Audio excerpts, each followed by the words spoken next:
Russia's grinding onslaught in eastern Ukraine is taking a bloody toll.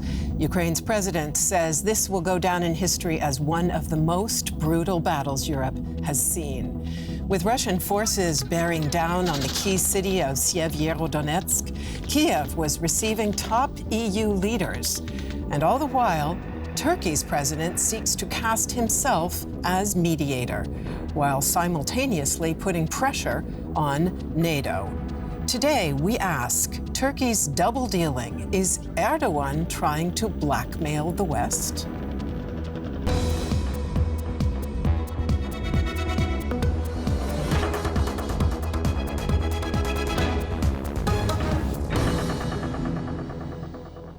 Hello and welcome to The Point. It is a pleasure to introduce our guests. Daniel Gerlach is editor-in-chief of the magazine Zenith and director of the think tank Candid Foundation. Also, a great pleasure to welcome Gustav Gressel. He is senior policy fellow at the Berlin office of the European Council on Foreign Relations. And Jessica Berlin is with us. She's founder and managing director of the strategic analysis consultancy Construct. And Jessica, if I may, I'd like to start out with the current situation in eastern Ukraine. Military experts say that more than 100 Ukrainian soldiers are dying every day in what has become a grinding war of attrition. Thousands of civilians are trapped now in the epicenter in the city of Sjewjerodonezk. What, if anything, could end this bloodshed? Is a negotiated solution even conceivable? At this point, unfortunately not. The only thing that can end this onslaught is increased artillery power for the Ukrainian side. The Russian military will only respond to deterrence. They know that they can steamroll ahead with their superior artillery firepower and superior air power and simply inch by inch, meter by meter, village by village, crush the Ukrainian military's resistance. And as bravely as the Ukrainians have fought and are fighting every day, they simply do not have the hardware to stand up to the Russian army. And so this is why the calls for immediate and vast delivery of heavy weapons to Ukraine is so critical, because every day counts at this point. Gustav, let me ask you, Ukraine's president has actually been defying a Russian ultimatum that he surrender in Donetsk, and says that only Ukrainian victory could provide the basis for any form of settlement. Is that a realistic goal, or is it wishful thinking? Well, the problem is without a lifeline in the West, in terms of munitions, in terms of equipment, unfortunately, a Ukrainian victory will not commence. Ukraine's arms industry has been destroyed, by and large. There is no chance to make good for losses in the war if one does not get weapons from abroad. Negotiated settlement, I think, is a big illusion in the West. Anything that would fall short of driving Russia back to the borders, to the administrative boundaries before February 24th, will be seen by Russia as a partial victory and a state from where to push further once Russia has regrouped, rearmed, regunned. We saw the same with the previous Minsk iteration of ceasefire. First of all, it wasn't a ceasefire. Second of all, it just paused the war and made Russia onslaught now. If the Russians would get that now, they will try again in 3-4 years. I want to come back to those latter points, but let me first ask Daniel also about these latest appeals that we are hearing from President Zelensky. He's basically saying what we've just heard: the only way that Ukraine will win this war is with massive additional deliveries of heavy weapons, and he's calling for artillery, howitzers, battle tanks, drones. The U.S. has just announced an additional $1 billion in security supplies. Should Europe follow suit? Certainly, Europe should follow. The only problem is, do you really find the will among the political leaders in Europe to take on the long-term consequences? Of course, the Europeans are very much when they look at the American position, they say, okay, you are far away. you're far away from the situation, but we bear the consequences, or like after the Ukrainians, we are the next ones to bear the consequences. So do you conclude from that that's why you should lead, and that's why you should actually do more than the Americans, or that's why you should still hope for a negotiated, for what you call an illusion, a negotiated solution? I think one should take on Putin's strategy in a certain way, which is at the same time negotiate and fight and deliver weapons, because only trusting or only relying on negotiations, diplomatic negotiations, I totally agree, I don't see that. But not keeping negotiations out of sight and not completely abandoning the diplomatic track is, I think something that is recommended, and it's also something that the Europeans, in one way or the other, apply. If I can respond to that, negotiations, the door should always be open, absolutely. But the point is, Vladimir Putin will only come to the negotiating table willing to back down, willing to compromise and give Ukraine and the West something we want if he is facing loss, if he's facing deterrence. Right now, the fact that we have leaders, we have President Macron and Chancellor Scholz making phone calls to Putin, calling for dialogue, this is feeding right into Putin's strategy. And furthermore, when we talk about public opinion and the notion of what's at stake, what's going to happen to us if we deliver more heavy weapons, the problem is actually the reverse. If Russia wins this war, if Russia is allowed to defeat Ukraine, to murder tens of thousands, if not hundreds of thousands of more people, innocent civilians, and annex an entire country that was free and independent and European, if they're allowed to do this and emerge from this victorious, the costs geopolitically, economically, for Europe and the rest of the world will be disastrous. It will be much, much worse if we let Russia win at the cost of Ukraine and near-term perceived benefit or less stress for us, than if we consequently help Ukraine to defeat this threat and to say that this can no longer happen in Europe. This is the 21st century and might is no longer making right. Those phone calls that you mentioned between Chancellor Scholz, Emmanuel Macron, the French president, and Vladimir Putin have, in fact, been strongly criticized by a number of those countries' closest allies. Germany has been accused of equivocating on its own support for Ukraine, promising heavy weapons but failing to deliver. As Chancellor Scholz was preparing to travel to Kyiv, President Zelensky issued a new appeal. We need assurances from Chancellor Scholz that Germany supports Ukraine. He and his government have to make a decision. They should not try to find a balance between Ukraine and their relationship with Russia.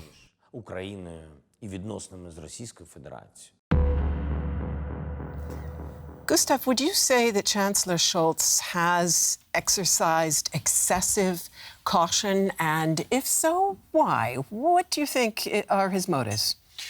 Yes, he has exercised excessive caution. And, I mean, some of the rationale of these calls are understandable, to kind of see where the Russians are, what their interests are, what they would be willing to do or not to do. The problem is, of course, if you negotiate with a counterpart, especially with a former intelligence officer, that they will, of course, not negotiate in good faith, and they will not tell you the truth. They will also try to probe you, to manipulate you, to tell you things from that they expect, that Putin expect, to make Scholz do what he wants. And on this game, Putin is far more successful than Olaf Scholz. The whole issue of World War III and the scare of Russian nukes, that's psychological warfare. And Scholz has completely fallen for the Russian trap. And it is still something that Putin has is shaping Scholz's minds when it comes to the risks and consequences of this war.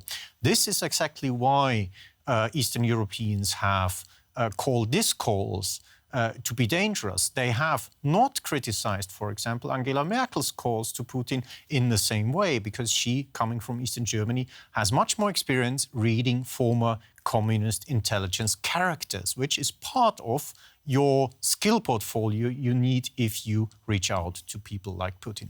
If I may jump in here, I'm no expert on psychology nor on Russia. But what I hear, let's say, from political circles in Paris and in Berlin is that what's one of the reasons why they're keeping this line of communication is because they want to feel the temperature of Putin's mental health. It's not just about trying to assuage him, to talk him into something, to talk him into compromise. I think German government, intelligence and security experts are worried about how Putin is going to go. And if they cut this rope, this line of communication, they are worried that he might go even further, and they would be taken by surprise. I don't know if that is a logical assessment of the situation, but at least I think it is totally understandable. I'm not defending Scholz's or Macron's position on Putin. I know that Macron for a long time had the illusion that he could read Putin, and all his political advisors were like, "You're delusional, you're not going to do this, and you're weak in face of this man." But nevertheless, I totally understand that as a head of state, you consider it your obligation not to abandon the path of diplomacy with a country that possesses, I don't know, 6,300 nuclear warheads. If it's going to use them or not is another question. And that's it, isn't it? I saw you nodding when Gustav was talking essentially about Putin playing the fear card. And that fear card includes very lightly veiled threats of the potential use of tactical nuclear weapons. How should the West respond? When you hear Emmanuel Macron saying after one of these phone calls, we shouldn't humiliate Putin, would you say, Jessica, that is the right response? Vladimir Putin has already humiliated himself, first and foremost. He thought this war was going to be over in 3 days.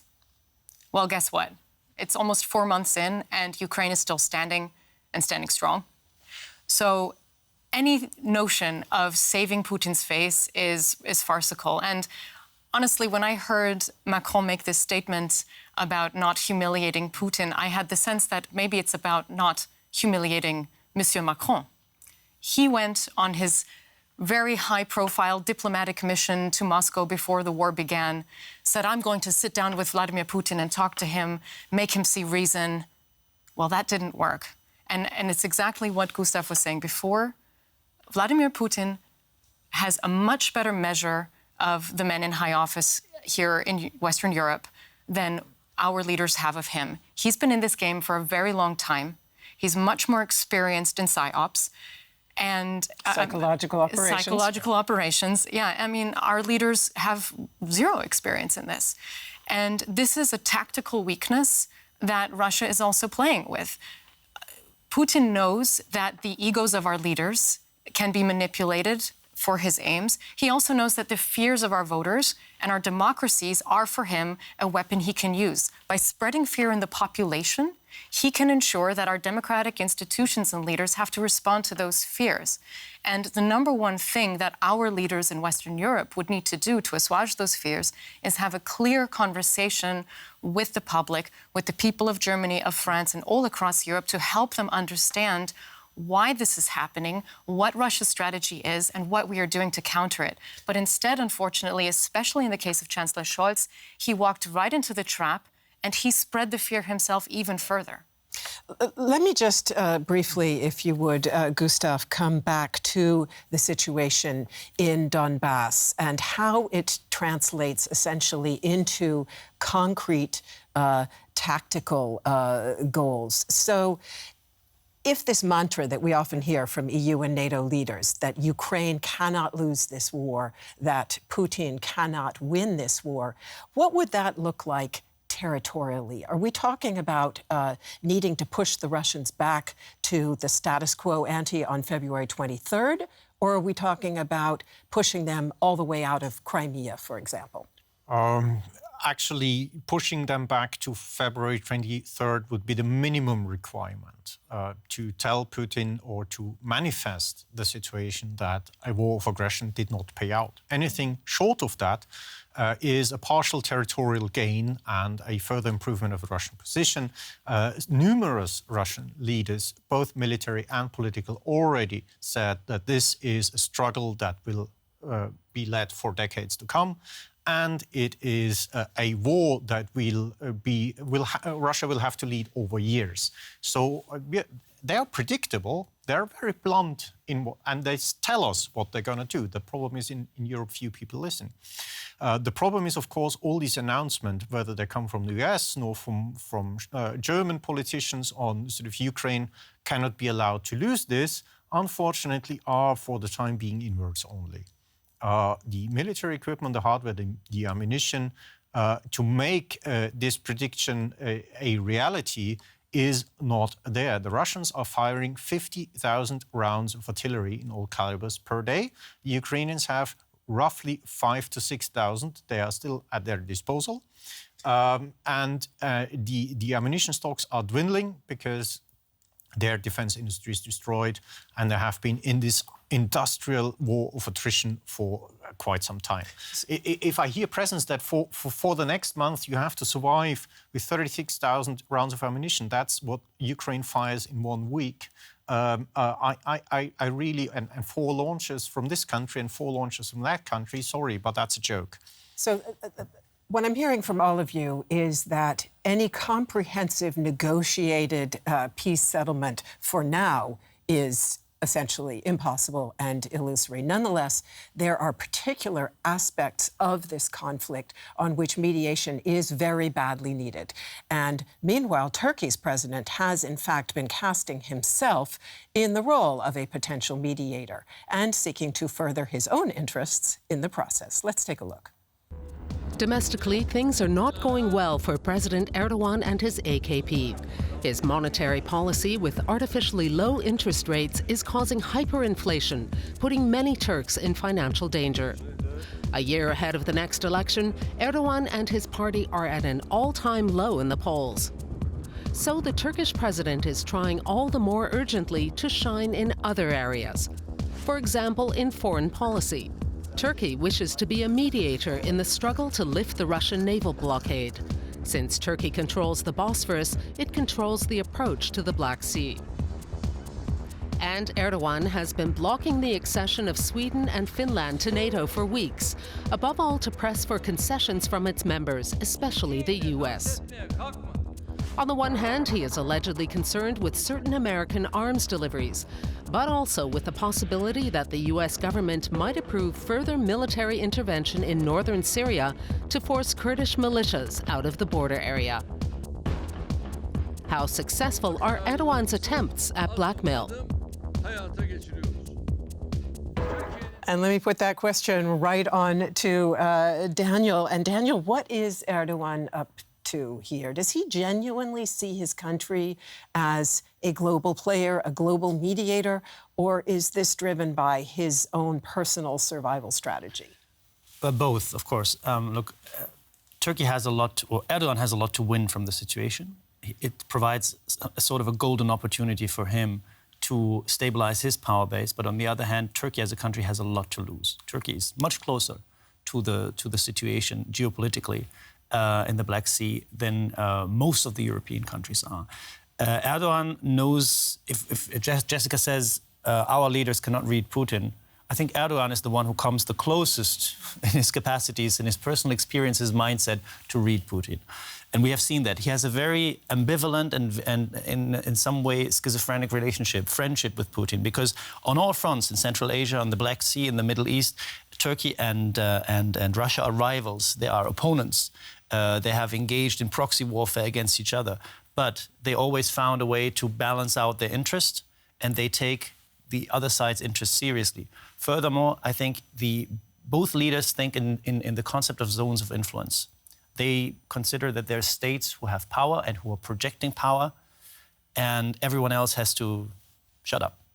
So what Europe rejects strongly, the idea that there is zones of Russian interest, like Russian comfort zones that we have to respect, even though they violate the sovereignty of other nations, that is no problem for Erdogan. Mm-hmm. And whatever Erdogan does, when you're asking if he's blackmailing the Europeans or if he's blackmailing the West, for him, this is tough diplomacy. This is international relations based on interest. It's not about blackmailing. He has no feeling of guilt. And the Turks would always hold against the Europeans and the other NATO states that they have been involved here before. They have provided drones to the Ukrainians long before the Russian assault happened, long before discussions about weapons deliveries were But also were they're playing both sides, aren't they? Because they don't go along with Western sanctions. They don't go along with the sanction that Turkey's own NATO allies have put in place. Well, and yet they're selling drones to Ukraine. It's true that they are not going along with Western sanctions in general, but they are in a way cherry-picking. But they have closed Turkish airspace for Russian flights to Syria. They have also said that they're going to apply the Montreux Convention on the Straits, which allows them, theoretically, to block Russian ships from the Mediterranean who are traveling to Ukraine to get involved in the conflict, which is tricky because, on the one hand, the Russians are allowed to return, of course, to their home bases, but theoretically, the Turks can close the straits for Russian ships. So the Turks can do a lot of harm to Russian interests in the region, but they are also very vulnerable. And let's keep that in mind, that for Turkey, in a way, this is also a geopolitical game of survival, not only for Erdogan himself. So on that basis, Jessica, speaking of shipments, those blockaded grain shipments in Ukrainian ports, the time is running out. A world food crisis is looming and, interestingly enough, could have very drastic repercussions precisely in the Middle East, where certainly in the past, spiking food prices have caused political unrest. Against that backdrop, can you imagine Erdogan actually being the one to unlock this? Well, that would be the hope, but it shouldn't and needn't come only from Erdogan. You speak of Erdogan holding the West potentially hostage. With this blockage of grain exports, Putin is holding billions of people around the world who are food insecure hostage, especially in the Middle East and Africa, in parts of Asia facing droughts and crop failures. This crisis will become a global crisis, and the casualties of Russia's invasion of Ukraine will explode into the millions through the indirect costs of this hunger crisis. And my hope really there would be to see more voices from the global south, more countries and more leaders across Africa, across Asia and Latin America and the Middle East standing up and saying, don't hold our people hostage, let the grain out, and to put together perhaps a flotilla of non-NATO members who are not parties to the conflict in any way to enable the grain to be transported safely out. And if Russia blocks this, if Russia does not allow the grain to be exported peacefully, then that says everything you need to know. And any of the Russian propaganda that's trying to pin the food crisis on Ukraine and the West would be shown to be completely bollocks. Daniel, very briefly.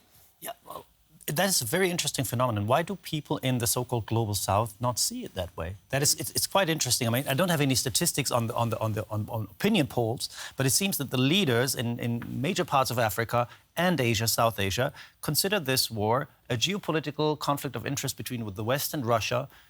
For once, they are not involved, but they can just watch what happens. And people don't in the global South seem to not very much know about the fact that Russia has been reducing exports before the onset of the war, that China has been purchasing basically everything that was on the market before the war. So based on artificial intelligence models that probably told them that there is a risk of grain shortage, so they can capitalize on that. But it seems that the story that Russia sells to African leaders, according to which all this catastrophe is a result of sanctions and of Russia being cut off the SWIFT system, seems to play very well. So we talked about it last week as a battle of narratives, and it is very unclear who's going to win that battle. Let me bring in Gustav, essentially on how far the West should go in trying to make a deal, not only with Putin, but with Erdogan himself.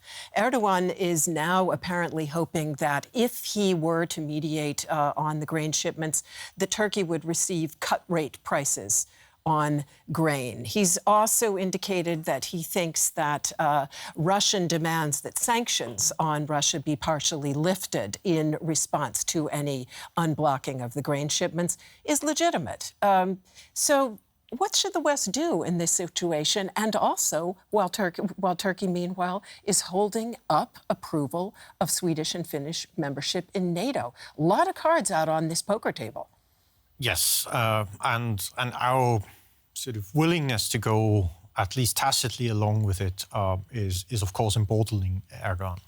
So first and foremost, on the grains and where Ukraine sell them or give them, if they had the transport opportunity, it's Ukrainian grain. It's their grain. I think we shouldn't sort of, in Europe, think that we can dispose it and redistribute it. The second issue is that we need to find other means to export them who are sustainably secure. There are some railroad lines that export it into Poland and then into the Baltic ports, but of course railway links there are slow. There are other proposals to export them via other ports, Constanta in Romania, for example, that have port facilities to export and store large amounts of grain. I think that's Gustav, I'm the going to only jump in solution. here. Can Turkey broker such a solution? Is Turkey an honest broker, No. as our title asks? No. Jessica? Turkey's in this for Turkey. Daniel? Sometimes it's probably good to have a mediator, negotiator that represents his or her own interest, because Turkey has a lot to lose. So I'm sounds like a undecided on maybe. that. Let's hope Erdogan surprises us in a good way. Thank you. Thank all of you for being with us today, and thanks to you out there for tuning in. See you soon.